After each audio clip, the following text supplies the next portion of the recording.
नमस्कार मित्रांनो, स्वागत आहे तुमचं आत्ताच्या ब्रेकिंग न्यूजमध्ये. मित्रांनो, भारतीय हवामान विभागानं आज केरळ, कर्नाटक आणि गोव्यामध्ये अतिवृष्टीसाठी रेड अलर्ट जारी केला आहे. याशिवाय ओडिशासाठी ऑरेंज अलर्ट जारी करण्यात आला आहे. हवामान विभागानं उत्तर प्रदेशासाठी येलो अलर्ट जारी केला आहे. येत्या 3 दिवसामध्ये या भागांमध्ये नैऋत्य मान्सूनपासून मुसळधार पावसाची अपेक्षा आहे. दिल्लीमध्ये हलक्या पावसानं दिलासा मिळाला आहे. तर 25 जूनपर्यंत नैऋत्य मान्सून गुजरात, महाराष्ट्र, मध्य प्रदेश, छत्तीसगड, ओडिसा, पश्चिम बंगाल, झारखंड, बिहार आणि उत्तर प्रदेशामध्ये हवामान स्थिती अनुकूल असल्याचं वर्तवण्यात आलं आहे. तर आता जाणून घेऊयात की महाराष्ट्रामध्ये मान्सून कधी येतोय ते. तर भारतीय हवामान विभागानं दिलेल्या माहितीनुसार उत्तर प्रदेशामध्ये 2 ते 3 दिवसांमध्ये मान्सून दाखल होण्याची शक्यता आहे. त्यामुळे इतर राज्यातील बहुतांश भागांमध्ये देखील पाऊस पडणार आहे. मान्सून पूर्व स्थिती आधीच सक्रिय झाली आहे आणि आज अनेक राज्यांमध्ये जास्त पाऊस पडण्याची शक्यता आहे.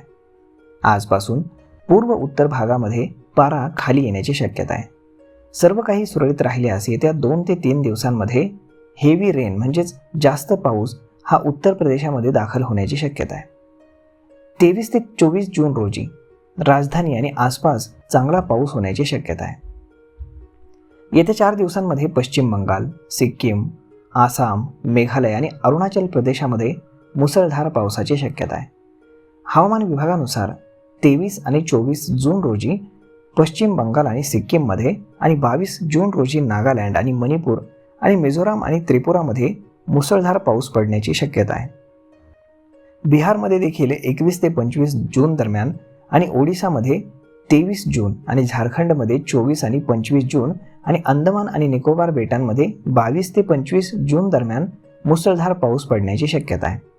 त्यानंतर कोकण आणि गोवा आणि मध्य महाराष्ट्रातील घाट या भागांमध्ये देखील मुसळधार ते अतिमुसळधार पावसांची या दिवसांमध्ये शक्यता आहे.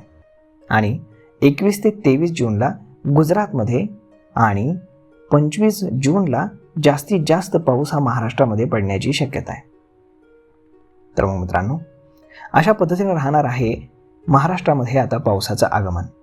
त्यानंतर पूर्ण पावसाळा हा महाराष्ट्रामध्ये पाऊस व्यवस्थित राहील असं हवामान विभागाने जाहीर केलं आहे. तर मग मित्रांनो, आजचा हा व्हिडिओ, ही माहिती तुम्हाला कशी वाटली हे तुम्ही आम्हाला कमेंट करून नक्कीच सांगा.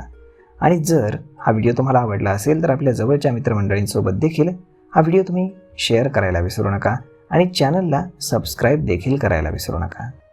धन्यवाद.